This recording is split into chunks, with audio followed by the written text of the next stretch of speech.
नमस्कार, आप सभी का स्वागत है यूट्यूब चैनल कुमार फाइनेंस पर। इस वीडियो में हम बात करेंगे footwear manufacturing company Mirza international limited के बारे में, जो मार्केट वाइज स्मॉल कैप से बिलोंग करती है और एक साल पहले इस शेयर का मार्केट प्राइस भी 80-82 रुपया हुआ करता था। लेकिन 1.5-2 महीना पहले तक इस शेयर में एक गजब का मोमेंटम बना और इसने मात्र 9-10 महीनों में ही अपने इन्वेस्टर्स को करीब 300% से ज्यादा का रिटर्न दिया और उसके बाद से थोड़ा सा कूलिंग ऑफ पीरियड चल रहा है, जिसकी वजह से जो इसने पिछले एक साल में 375-76 रुपया के आसपास हाई बनाया, वहां से ये 310 रुपया पर फिलहाल ट्रेड कर रहा है। मिर्जा इंटरनेशनल लिमिटेड 1979 में इनकॉर्पोरेट हुई थी और करंट टाइम में इसके बिजनेस के बारे में बात करें, ये एक इंडिया की leading leather footwear manufacturing company है, जिसका मार्केटिंग और एक्सपोर्ट भी करती है, क्योंकि प्रेजेंट टाइम में इस कंपनी का प्रोडक्ट 24 से ज्यादा देशों में फिलहाल एक्सपोर्ट हो रहा है। डोमेस्टिक लेवल पर इस कंपनी के बिजनेस का परफॉर्मेंस तो काफी स्ट्रांग रहा है पिछले कुछ सालों से, क्योंकि फुटवेयर एक ऐसा इंडस्ट्री है जो काफी अनऑर्गेनाइज माना जाता है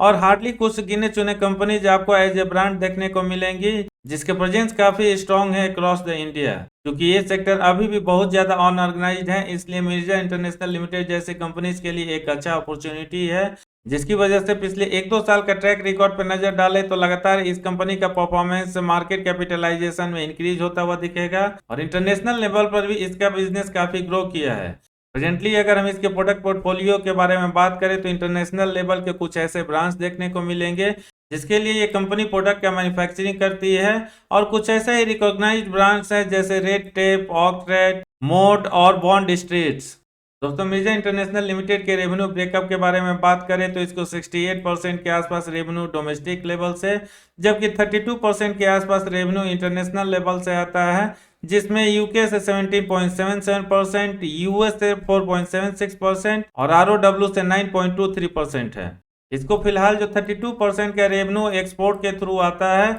उसमें मात्र 4% का ही रेवेन्यू इसको अपने ब्रांड रेड टेप से आता है। बाकी रेवेन्यू जो दूसरे ब्रांड के लिए ये प्रोडक्ट मैन्युफैक्चरिंग करती है उससे आता है। दोस्तों, अगर आप भी किसी बिजनेस से जुड़े हुए हो तो निश्चित ही आपको आइडिया होगा, आज के तारीख में अगर कोई भी बिजनेस ऑनलाइन प्लेटफॉर्म का प्रॉपर इस्तेमाल नहीं करता है, फिर चाहे उसका रेवेन्यू ग्रोथ हो या प्रॉफिट ग्रोथ हो, लगातार डिटोरिएट करता है। और इसको काउंटर करने के लिए मिर्जा इंटरनेशनल लिमिटेड भी ऑनलाइन प्लेटफॉर्म का इस्तेमाल करती है, जिसके लिए डोमेस्टिक लेवल पर जो भी ई कॉमर्स प्लेटफॉर्म फिलहाल अवेलेबल है, जैसे मित्रा, फ्लिपकार्ट, अमेजॉन एक्सेट्रा, इनके साथ ये टाई अप करके अपने प्रोडक्ट को सेल करती है। दोस्तों, ये तो रहा मिर्जा इंटरनेशनल लिमिटेड के बिजनेस के बारे में एक छोटा सा ओवरव्यू। आगे बढ़ते हुए इसका हम डिटेल स्टॉक एनालिसिस करें, जिसमें फंडामेंटल और टेक्निकल डेटा पर नजर डालें, इसके फ्यूचर आउटलुक को समझने की कोशिश करें और क्या इस शेयर को करेंट मार्केट प्राइस पर बाई करके एक बार फिर से मल्टी बैगर या बहुत अच्छा रिटर्न पाया जा सकता है शॉर्ट टर्म में। इसके बारे में जाने उसके पहले मैं कहना चाहूंगा, अगर अपने इस चैनल पर या अब तक आपने इसको सब्सक्राइब नहीं किया है,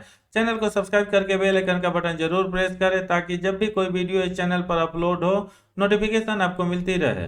दोस्तों, सबसे पहले मिर्जा इंटरनेशनल के फंडामेंटल को समझने के लिए कुछ की मैट्रिक्स पर नजर डालें तो मार्केट कैप इसका 3,729 करोड़ का है, यानी भले ही इसके शेयर प्राइस में करीब 270-80% का ग्रोथ आया है पिछले एक साल में, लेकिन अभी भी मार्केट कैप इसका काफी छोटा बना हुआ है। प्रेजेंट टाइम में हम इसके स्टॉक पी को एवरेज मान सकते हैं, लेकिन अगर इसका कंपैरिजन हम इसके पीए से करके देखें, ये काफी अट्रैक्टिव नजर आएगा, क्योंकि इस फील्ड से बिलोंग करने वाली जितनी भी मेजर कंपनीज हैं, मैक्सिमम का पी रेशियो आपको 80 या इसके ऊपर जाता हुआ दिखेगा। आरओसी और आरओई दोनों ही फिलहाल अच्छा बना हुआ है, स्पेशली जिस इंडस्ट्री से बिलोंग करती है उसके अकॉर्डिंग, और करंट टाइम में ये 21.9% और 15.8% है। इस शेयर का करेंट मार्केट प्राइस जो 310 रुपया है, अपने बुक वैल्यू 69 रुपया के कंपेरिजन में 4.5 गुना ज्यादा चल रहा है। दोस्तों, इसने जो Q2 का अपने रिजल्ट प्रेजेंट किया था, हम उसको एवरेज मान सकते हैं, क्योंकि इसका sales growth year on year quarter basis पर 22% और प्रॉफिट ग्रोथ 19% रहता है,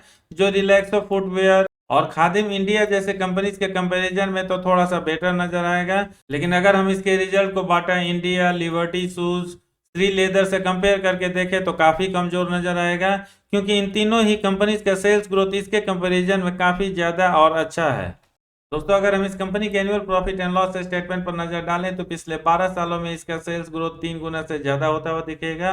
क्योंकि मार्च 2011 में जो इसका सेल्स 484 करोड़ का था, मार्च 2022 में 1672 करोड़ तक होता है और ऑपरेटिंग प्रॉफिट इस पीरियड में 84 करोड़ से बढ़ के 230 करोड़ तक होता है। ओपीएम परसेंटेज जरूर आपको यहाँ पर थोड़ा सा डाउन होता हुआ दिखेगा, क्योंकि ये 17, 16 और 18% से कम होकर 14% के रेंज में आ चुका है।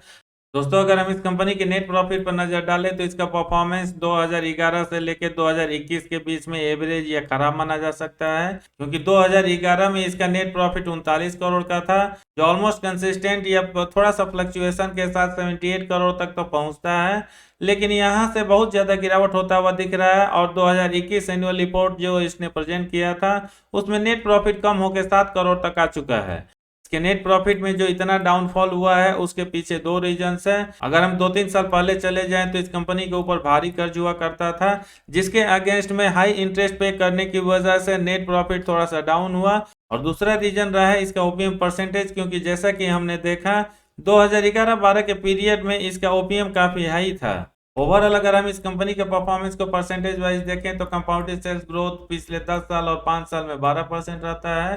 3 साल में 13% और पिछले 1 साल में सबसे अच्छा 49% होता है। कंपाउंडेड प्रॉफिट ग्रोथ बहुत ज्यादा फ्लक्चुएशन के साथ पिछले 10 साल से लेकर 5 साल के बीच में 9 से 13% रहता है, और फिर ये पिछले 3 साल में बहुत अच्छे ग्रोथ के साथ 32% और पिछले 1 साल में सबसे अच्छा 131% होता है। स्टॉक प्राइस CAGR देखें तो 10 साल और 3 साल हो या 1 साल हो काफी अच्छा नजर आएगा, क्योंकि इस पीरियड में इसने अपने इन्वेस्टर्स को 29%, 76% और 249% का CAGR दिया है।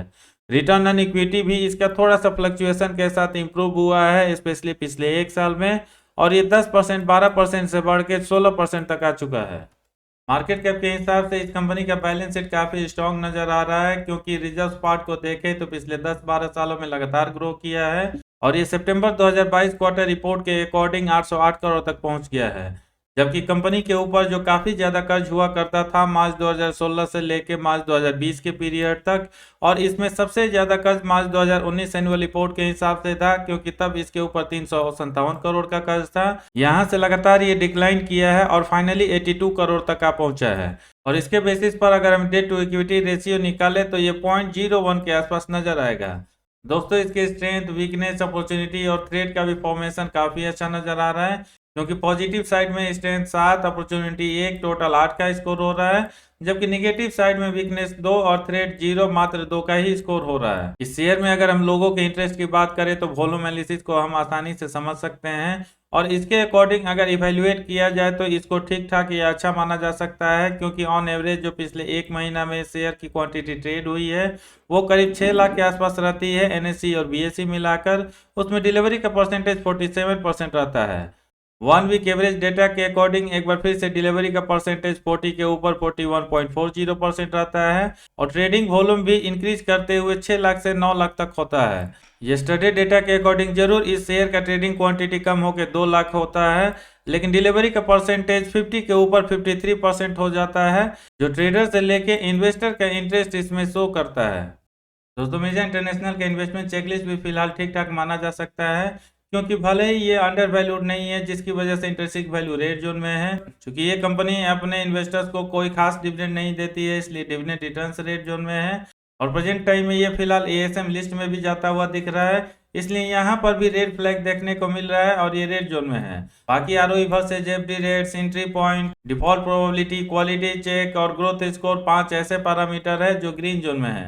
शेयर होल्डिंग पैटर्न जो फंडामेंटल में काफी इंपॉर्टेंट रोल प्ले करता है अगर आप किसी शेयर को अपने पोर्टफोलियो में ऐड करना चाहते हैं तो। और मिर्जा इंटरनेशनल लिमिटेड का शेयर होल्डिंग पैटर्न भी काफी खूबसूरत नजर आ रहा है, क्योंकि प्रोमोटर्स की होल्डिंग 67.66% से 70.40% तक हुआ है पिछले कुछ क्वार्टर्स में। म्यूचुअल फंड की होल्डिंग जो 0% थी मार्च 2022 क्वार्टर रिपोर्ट तक, ये अब 3% से होते हुए 3.88% तक हो गया है। अदर डोमेस्टिक इंस्टीट्यूशंस की होल्डिंग जून 2021 से लेके अब तक ना के बराबर बना हुआ है, जबकि फॉरेन इंस्टीट्यूशंस की भी होल्डिंग जो जून 2021 में ऑलमोस्ट 0 था, ये लगातार इंक्रीज होता हुआ दिख रहा है, और फाइनली सितंबर 2022 क्वार्टर रिपोर्ट के हिसाब से ये 3.62% तक हो गया है। यानी ओवरऑल देखा जाए तो शेयर होल्डिंग पैटर्न में चाहे म्यूचुअल फंड हो या फॉरेन इंस्टीट्यूशंस की होल्डिंग हो, लगातार इंक्रीज कर रही है, और साथ ही पिछले एक क्वार्टर्स में इसके प्रोमोटर्स ने भी ऑलमोस्ट 3% के आसपास अपना स्टेक बढ़ाया है, जो बड़े बड़े इंस्टीट्यूशन और प्रोमोटर्स के ट्रस्ट को शो करता है इस कंपनी और शेयर में।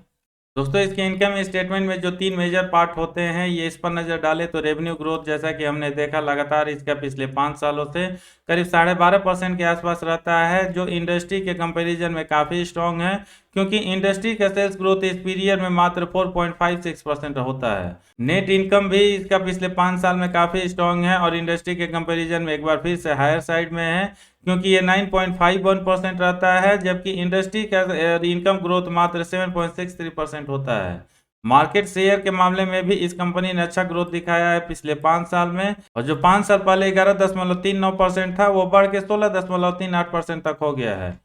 कैश फ्लो स्टेटमेंट भी मिर्जा इंटरनेशनल का पिछले कुछ सालों में काफ़ी ज़्यादा इंप्रूव किया है, और इंडस्ट्री के कंपैरिजन में यहाँ पर भी इसका परफॉर्मेंस काफ़ी स्ट्रांग रहता है, क्योंकि पिछले 5 साल में ये 6.12% रहता है, जबकि इंडस्ट्री का एवरेज कैश फ्लो निगेटिव 6.54% होता है। करेंट टाइम में इस कंपनी के पास फ्री कैश फ्लो 107.53 करोड़ का है, जो थोड़ा सा डिक्लाइन तो किया है फिनेंशियल ईयर 2020 और 2021 के कंपैरिजन में, लेकिन मार्केट कैप के हिसाब से इसको अभी भी काफ़ी स्ट्रांग माना जा सकता है। तो दोस्तों अब तक जितने भी फंडामेंटल डेटा हमने देखा मिर्जा इंटरनेशनल का, वो काफ़ी अच्छा नज़र आ रहा है। तो क्या इसके बेसिस पर इस शेयर को अपने पोर्टफोलियो में ऐड किया जा सकता है, या हमें वेट करना चाहिए एक ब्रेकआउट का, ताकि वहां से एक अच्छा रिटर्न मिल सके? इसको जानने समझने के लिए अब हम इसके कुछ टेक्निकल डेटा को देख लेते हैं। दोस्तों सबसे पहले मिर्जा इंटरनेशनल लिमिटेड के अगर हम मूविंग एवरेज पर नजर डालें, तो इस शेयर का करेंट मार्केट प्राइस जो 316.70 रुपया चल रहा है, ये 5 डीएमए से लेकर 200 डीएमए के ऊपर ट्रेड कर रहा है, चाहे सिंपल मूविंग एवरेज हो या एक्सपोनेंशियल मूविंग एवरेज हो। अगर हम इसके रिलेटिव स्ट्रेंथ को समझने की कोशिश करें, तो पिछले 1 डे ट्रेडिंग सेशन से लेके 1 month on average trading session के अकॉर्डिंग कमजोर नजर आ रहा है, क्योंकि इस पीरियड में ये 40 से लेके 47 के आसपास रहता है। मूविंग क्रॉस ओवर भी फिलहाल इसका न्यूट्रल नजर आ रहा है, और इसके अलावा 4-5 कुछ और जो टेक्निकल इंडिकेटर्स होते हैं उन पर मैंने नजर डाला, तो वो भी फिलहाल न्यूट्रल या थोड़ा सा बियरिश पैटर्न में जाते हुए दिख रहे हैं। यानी ओवरऑल देखा जाए तो टेक्निकल डेटा का फॉर्मेशन इसका फिलहाल या तो न्यूट्रल या बियरिश पैटर्न में माना जा सकता है, जो इंडिकेट करता है इसमें जो कूलिंग ऑफ चल रहा है पिछले 1-1.5 महीनों में, और 3-4% का जो करेक्शन आया है, शायद कुछ और ट्रेडिंग सेशन में ये कंटिन्यू कर सकता है। दोस्तों यहाँ से अगर इस कंपनी के फ्यूचर आउटलुक के बारे में बात करें, तो जैसा इसने परफॉर्मेंस दिया है पिछले 1-1.5-2 सालों में, मुझे ऐसा लगता है ये आगे भी कंटिन्यू कर सकता है, और इसका सेल्स ग्रोथ आने वाले 4-5 सालों में कम से कम 15 से 20% CAGR के आसपास जरूर होना चाहिए, क्योंकि जैसा कि हमने बताया फुटवेयर इंडस्ट्री एक ऐसा सेक्टर है जहां पर अभी भी अनऑर्गेनाइज्ड प्लेयर काफ़ी ज़्यादा है, और कोई भी कंपनी अगर इंटरेस्ट के साथ काम करती है, फिर इस फील्ड में अपना मार्केट शेयर काफ़ी तेज़ी से बढ़ा सकती है। और चूंकि मिर्जा इंटरनेशनल लिमिटेड भी एक ऐसी ही छोटी कंपनी है जिसका न सिर्फ पिछले कुछ सालों में मार्केट शेयर इंक्रीज किया है, अपने बैलेंस शीट को काफी स्ट्रॉन्ग किया है, कैश फ्लो स्टेटमेंट भी निगेटिव साइड से पॉजिटिव साइड में लाया है, बल्कि जितने भी बड़े इंस्टीट्यूशनल इन्वेस्टर हैं उनका भी इंटरेस्ट और ट्रस्ट इस कंपनी में लगातार इंक्रीज किया है, जिसकी वजह से उन्होंने अपने स्टेक को बढ़ाया है। इसलिए अगर मिड टर्म से लेकर लॉन्ग टर्म तक के लिए कोई भी इन्वेस्टर इस शेयर को अपने पोर्टफोलियो में ऐड करना चाहता है, इस शेयर को जरूर उनको अपने रडार पे रखना चाहिए। इस वीडियो में इतना ही है, कैसा लगा कमेंट करके जरूर बताएं, पसंद आए तो लाइक का बटन प्रेस करके अपने सर्किल में इसका लिंक उनके साथ जरूर शेयर करें जो मिर्जा इंटरनेशनल लिमिटेड शेयर में इंटरेस्टेड हैं। पूरा वीडियो देखने के लिए धन्यवाद। जय हिंद।